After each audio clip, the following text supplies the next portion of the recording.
देखो नहीं समझ में आ रहा ना, बना लो, हम समझा देते हैं। देखो नहीं समझ में आ रहा ना, तो सबसे पहले इस समीकरण लिखो 6x² माइनस x माइनस 2 बराबर क्या हो जाएगा, 0 हो जाएगा। अब पहला संख्या को अंतिम संख्या से गुना करो, पहला संख्या को अंतिम संख्या से गुना करो, तो 6 दूना कितना हो गया 12 का अभाज्य गुणनखंड करो, तो 2 का पहाड़म 12 6 बार में, 2 का पहाड़म 6 3 बार में, आया कितना 2 गुना 3, ये 3 गो संख्या आया ना। अब ये 3 संख्या से कितना संख्या बनाना है, 2 संख्या, 3 संख्या से कितना संख्या बनाना है, 2 संख्या, और वही संख्या बनाओगे जिसको जोड़ करके या घटा करके हमारा -1 आए, क्या आए -1। तो अशोक बोल रहा है सर 2 गुना 2 कीजिएगा 4 हो जाएगा, यहाँ 3 कीजिएगा, इसमें माइनस कीजिएगा, इसमें प्लस कीजिएगा, यही बोल रहे हैं ना। मतलब सर एगो यहाँ माइनस कीजिए, एगो यहाँ प्लस कीजिए, तो प्लस माइनस माइनस हो जाएगा, आ गया, ठीक है। ए नंबर होगा, सुमित बोल रहा था बी नंबर होगा, सुमित सी बोल रहा था। चलो देखते हैं।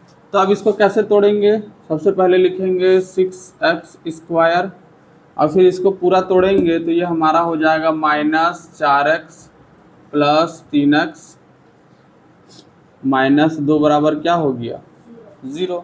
इसका काम अभी रहने दो, तुम लोग उतार लोगे। उधर चल जाओ रानी, इधर से नहीं दिखेगा, उधर चल जाओ। अब यहाँ पे देखो कॉमन क्या लेंगे, सबसे पहले देखो दोनों में हम लोगों को x दिख रहा है, x दिख रहा है ना, और दोनों में हम लोगों को क्या दिख रहा है, पहले तो x दिख रहा है और दूसरा क्या दिख रहा है 2 दिख रहा है, तो 2 भी कॉमन ले लेंगे। तो सर अंदर क्या बचेगा, अगर इससे x कॉमन ले लिए, 2 गो x में एगो x कॉमन ले लिए x आएगा, और 6 में 2 कॉमन ले लिए 3 बचेगा, माइनस 4x से 2x ले लिए बचा कितना 2, और दोनों में कुछ मिल नहीं रहा है तो कॉमन क्या लेंगे 1, कॉमन 1 लिए तो यहाँ क्या बचेगा 3x माइनस 2 बराबर 0। एक चीज़ ध्यान देना, ये पार्ट और ये पार्ट दोनों सेम आना चाहिए। देखो सुमित खुद बनाता भी नहीं है और जब समझाते हैं तो देखता भी नहीं है, फिर बोलेगा सर नहीं बना पाते हैं, क्या करें हम सबका गर्दन ऐसा करके घुमा के इधर मुड़ दें। अरे समझा रहे तो देखो ना, परसुए टेस्ट लेंगे, लाना 5-8 नंबर। देखो तो याद रखना हमेशा जब भी कॉमन लेंगे तो ये चीज़ और ये चीज़ क्या होना चाहिए, बराबर होना चाहिए। अब क्या करेंगे, एक लिखेंगे इसको 2x प्लस 1 को, और एक लिखेंगे 3x माइनस 2 को, बराबर दोनों किसका हो जाएगा 0। अब 2 संख्या को गुना करने पर 0 आता है, तो या तो पहला संख्या 0 के बराबर होगा या तो दूसरा संख्या 0 के बराबर होगा। इसको हल करोगे तो 2x इक्वल टू प्लस 1 इधर जाएगा तो क्या होगा -1, और x इक्वल टू होगा -1 बट्टा ये इधर आएगा तो 2। सबसे पहले देखो ऑप्शन -1 बट्टा 2 किस में है, इसमें है और इसमें है, तो ये तो ऑटोमेटिक हट गया। अब दूसरा निकालते हैं तो क्या हो जाएगा 3x इक्वल टू -2 इधर गया तो 2, और x इक्वल टू कितना हो गया 2/3। तो देखो -1 बट्टा 2 और 2/3 कहाँ है, देखो पहला ही ऑप्शन है तो ये सही होगा, ठीक है, ये नहीं होगा। दोनों तो एक ही चीज़ है ना, ठीक है, तो ये भी हो जाएगा। लिख लो। देखो समझो यहाँ पे बोला है ये जो द्विघात समीकरण है जो कि हमारा कितना है 3x² माइनस 5x प्लस 2 बराबर क्या है 0। तो इसका विविक्तक कर क्या होगा, उसका मान, तो विविक्तक कर का मान कैसे निकाला जाता है, इसका मान होता है, सबसे पहले देखो इसका मान होता है d इक्वल टू, कॉमन इधर देखो बाद में बनाना, इसका मान होता है d equal to b² minus 4ac। ये सूत्र से हम लोग विविक्तक कर का मान निकालते हैं, समझ में आ रहा है। तो इसका मान निकालने के लिए सबसे पहले हमको b का वैल्यू चाहिए, यहाँ c भी होगा, a का चाहिए और किसका चाहिए c का। तो b का, a का और c का वैल्यू हम लोग कहाँ से निकालेंगे, तो यहाँ से निकालेंगे। सबसे पहले देखो दिया गया समीकरण क्या है 3x² माइनस 5x प्लस 2 बराबर कितना हो गया 0, यही ना होगा। इसका मानक रूप से तुलना करो, मानक रूप क्या होता बताओ तो ax² bx प्लस सी बराबर 0 होता है, मानक रूप दे दिए। अब तुलना करो, देखो यहाँ पे एक्स स्क्वायर है, यहाँ पे एक्स स्क्वायर है, एक्स स्क्वायर के आगे 3 है, एक्स स्क्वायर के आगे ए है, मतलब ए बराबर कितना हो गया 3। यहाँ पे x है, यहाँ पे x है, x के आगे b प्लस है और x के आगे -5 है, तो b बराबर क्या हो जाएगा -5 हो जाएगा। और यहाँ पे c है और यहाँ पे 2 है, तो c बराबर कितना हो गया 2। आसान है निकालना। क्या करते हैं, मानक रूप से खाली तुलना कर देते हैं, तो a का मान निकल जाएगा, b का मान निकल जाएगा, c का मान निकल जाएगा। तो d बराबर कितना होगा, d बराबर होता है b² - 4ac।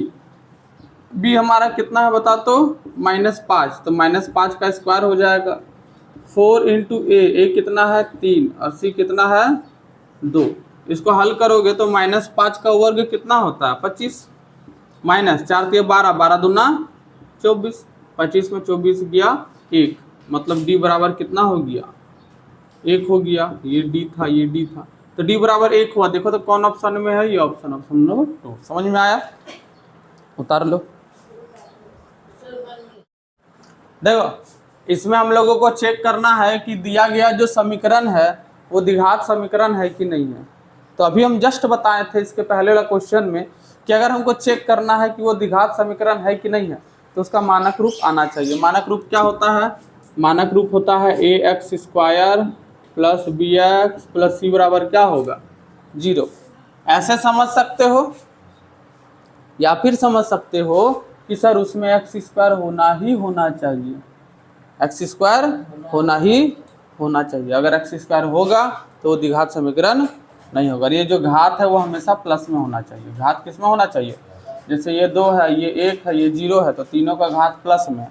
तो ये दो कंडीशन ढूंढना, इसमें मिलेगा कि नहीं मिलेगा। मार्कर चल ही नहीं रहा, चलो चेक करते हैं। सबसे पहले क्या करेंगे, ध्यान दो, सबसे पहले हम लोग लिखेंगे x² + 3x + 1। इधर का कुछ नहीं करना है, इधर का a - b का होल स्क्वायर में तोड़ देना है। किसमें तोड़ना है, a - b का होल स्क्वायर। तो सबसे पहले क्या होता है a², फिर होता है -2ab, तो -2 × a कितना है x और b हमारा कितना है -2, यही ना है रे। तो -2ab कितना होगा -4x होगा, तो -4x लिखो, प्लस b², b कितना है 2, तो 2 का स्क्वायर कितना हो जाएगा 4। समझ में आ रहा है हम कैसे लिखें। अरे x - 2 का होल स्क्वायर को इस तरह लिख सकते हैं ना, नहीं पता। एक बात बताओ, a - b का होल स्क्वायर क्या होता है सर a² - 2ab प्लस क्या होता है b²।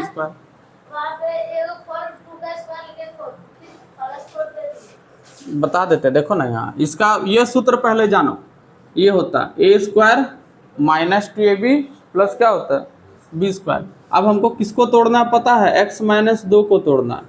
तो सबसे पहले a हमारा ये है, अब b हमारा क्या है 2।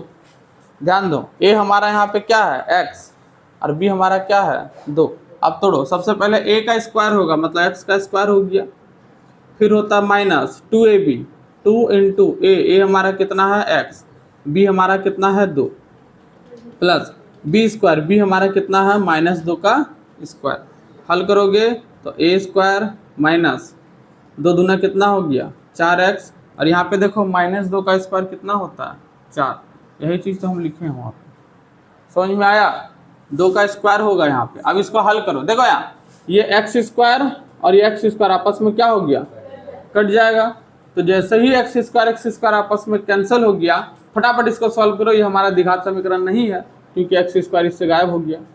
समझ में आ रहा है, तो गायब हो गया तो समीकरण नहीं रहेगा। अगर 4 का ऑप्शन रहेगा तो लिख देना नहीं होगा, और अगर डायरेक्ट हल करना है तो लिखेंगे x², इसको इधर ले जाएंगे तो क्या होगा 4x, इधर हो जाएगा 4, इसको इधर ले आएंगे तो -1, तो 4 और 3 कितना होगा 7x = 6, x = 6/7। अच्छा इसको ऐसा नहीं लिखना है, 7x - 6 = क्या लिखना है 0 लिखेंगे। यहाँ दिया गया समीकरण अपने मानक रूप a x square plus b x plus c में नहीं है, अतः यह द्विघात समीकरण नहीं होगा। हाथवा का दर्द कर रहा है पता नहीं।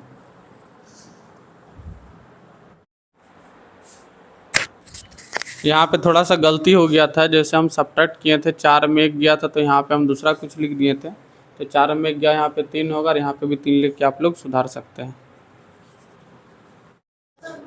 देखो यहाँ पे ध्यान दो, ये जो हमको दिया गया है अब हमको चेक करना है कि ये भी द्विघात समीकरण है कि नहीं है। तो जब भी तुम लोगों को एग्जाम में भी क्वेश्चन आएगा, फिर से बता रहे हैं, हम लोगों को उसका मानक रूप देखना। मानक रूप क्या होता है? A x square plus b x plus c बराबर क्या होना चाहिए? 0। ये चीज़ होना चाहिए। समझ में आया? इससे ना हम लोगों को कुछ ज़्यादा चाहिए और इससे ना हम लोगों को कुछ कम चलेगा, लेकिन एक्स स्क्वायर का होना चाहिए। जैसे हम इसी में अगर एग्जाम्पल देंगे, बोलेंगे 7x स्क्वायर प्लस 6, ये द्विघात समीकरण है? तो हाँ है सर। कैसे है सर? ये इसीलिए है क्योंकि यहाँ पे एक्स स्क्वायर है। एक्स है का नहीं, तो हमको सब मतलब भी नहीं है। या तो ये, अब जैसे हम खाली बोलेंगे 8x स्क्वायर, ये द्विघात समीकरण है? क्यों? क्योंकि यहाँ पे एक्स स्क्वायर है। लेकिन अगर हम तुमसे पूछ देंगे कि 7x का पावर 3 और plus 6x square plus 5x plus 2 बराबर 0, तो ये द्विघात समीकरण है? तो नहीं है। क्यों नहीं है? क्योंकि x का पावर यहाँ पे क्या आ गया? 3। अगर ये चीज़ हट जाएगा तब हमारा फिर ये द्विघात समीकरण बनेगा। समझ में आ रहा है? तो इसका मानक रूप हम लोग को पता चल गया। अब इसको बनाएंगे कैसे? सबसे पहले यहाँ पे दिख रहा है ये x प्लस 2 का होल क्यूब है, मतलब हम लोगों को a प्लस बी का होल क्यूब में तोड़ना पड़ेगा। इसका फॉर्मूला क्या होता है? सबसे पहले होता है a का क्यूब, फिर क्या होता है b का क्यूब, और फिर क्या होता है 3a स्क्वायर b, और फिर होता है 3ab स्क्वायर। ये सूत्र जिसको नहीं आता है उसको लिख लो और याद भी कर लोगे, ठीक है? पहले हमको यहाँ पे कंप्लीट करने दो, फिर लिखना। सबसे पहले देखो यहाँ पे x प्लस 2 का क्या है? Whole cube. तो मान के चलो 1 सेकंड के लिए ये हमारा a है, तो ये हमारा क्या हो जाएगा? b। अब सूत्र के अनुसार रखो, सबसे पहले a का क्यूब है, मतलब x का क्या हो जाएगा? क्यूब, फिर प्लस है, प्लस लिखे, फिर b का क्यूब है, मतलब 2 का क्या हो जाएगा? क्यूब। तो 2 का क्यूब कितना होता है? अरे 2 का क्यूब, 2 का घन, 2 गुने 2 गुने 2, 2 दूनी 4, 4 दूना 8, तो यहाँ पर 8 लिखे। समझ में आया? फिर आता है बीच में क्या? प्लस, प्लस लिखे। फिर आता है 3a स्क्वायर b, तो यहाँ पे थोड़ा हल करते हैं। देखो 3 का 3, a का स्क्वायर, a हमारा कितना है? x, तो x का क्या हो जाएगा? स्क्वायर गुने b, b हमारा कितना है? 2, तो 2 लिख दिए। यही ना होगा? हम ये चीज़ तोड़ रहे हैं, तो 3 का 3, a वहाँ से देखो तो x आएगा, तो a का स्क्वायर है तो x का स्क्वायर होगा। अब b हमारा कितना है? 2। अब गुना करो, 2 तिया 6 और x स्क्वायर का x स्क्वायर, मतलब 6x स्क्वायर, और लास्ट में क्या आएगा? 3ab square. तो फिर से देखो 3 का 3, a हमारा कितना है? x है, x लिखें, और b का स्क्वायर, b हमारा कितना है? 2, तो 2 का स्क्वायर मतलब 2 का वर्ग। 2 का वर्ग कितना होता है रानी? 2 का वर्ग होता है 4। कितना होता है? 4। 2 का वर्ग हम जब भी बोलेंगे तो 2 को 2 से गुना कर देना। 2 का क्या होगा? जैसे अगर हम 6 का वर्ग बोलेंगे तो 6 को 6 से गुना कर देना, कितना हो जाएगा? 36। तुम लोग को पढ़ने पर ध्यान नहीं दे रहे हो। अब 4 तिया कितना होगा? 12, और x का x यहाँ पे लिखो, प्लस कितना होगा? 12x, इधर बराबर दिए। समझ में आया? अब इधर का गुना करते हैं। इधर का सारा हो गया, ये क्यूब है, ये b क्यूब है, ये प्लस 3a स्क्वायर b है, ये प्लस 3ab स्क्वायर है। अब इधर का तोड़ते हैं। तो इधर का तो बहुत आसान है, एक बार इसको इससे गुना कर देना, एक बार इसको इससे गुना कर देना। तो इसको इससे गुना करेंगे तो 2x का क्यूब होगा, प्लस इसको इससे गुना करेंगे तो क्या हो जाएगा? 2x। यही ना होगा रे? 2x और x स्क्वायर को गुना करेंगे तो 2x का क्यूब हो जाएगा, और 2x को 1 से गुना करेंगे तो 2x होगा। अब एक चीज़ देखो, तो इस सबको थोड़ा मिटा देते हैं, ठीक है? फॉर्मूला जिसको लिखना होगा बोलना, हम लिख देंगे। ठीक है, हम लिखवा देंगे। अब देखो यहाँ पे देखो कि ये सबको एक ही साइड ले जाओ तो ये हो जाएगा x³ plus 8 plus 6x² plus 12x minus 2x³ और माइनस क्या हो जाएगा 2x बराबर 0। हाँ सर ये प्लस में था, ये भी प्लस में था, आप दोनों को माइनस में लिख दिए। क्यों? क्योंकि दोनों को हम बराबर के उधर लिखें, तो बराबर के उधर लिखने से क्या होता है माइनस। अब देखो ये x² है ना, और कुछ x² है नहीं है। देखो ये x है ये x है, तो ये दोनों जुड़ेगा या घटेगा। तो यहाँ पे देखो 12x में 2x घटाएंगे तो घट जाएगा, कितना आ जाएगा। और ये देखो ये भी जुड़ेगा या घटेगा, क्योंकि x³ है x³ है ना। तो सबसे पहले देखो x³ में 2x³ घटाएंगे तो माइनस x³ होगा, है ना। प्लस 8 को रहने दो, 6x² में ये तो ऐसा ही रहेगा, इसका तो कुछ है नहीं। देखो 12x में 2x गया, कितना बचा 10x बराबर कितना आ गया 0। अब देखो अगर इसको अच्छे से लिखोगे सजा के तो माइनस x³ होगा प्लस 6x² होगा प्लस 10x होगा प्लस 8 होगा बराबर क्या है 0। तो ये हमारा मानक रूप में नहीं है।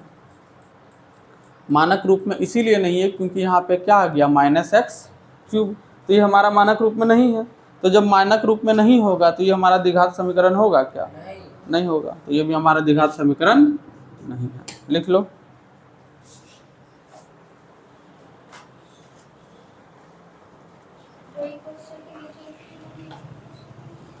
हाँ कुछ गलती की क्या? यहाँ पे 14x लिखा हुआ है। अच्छा ठीक है सही है, उतारो।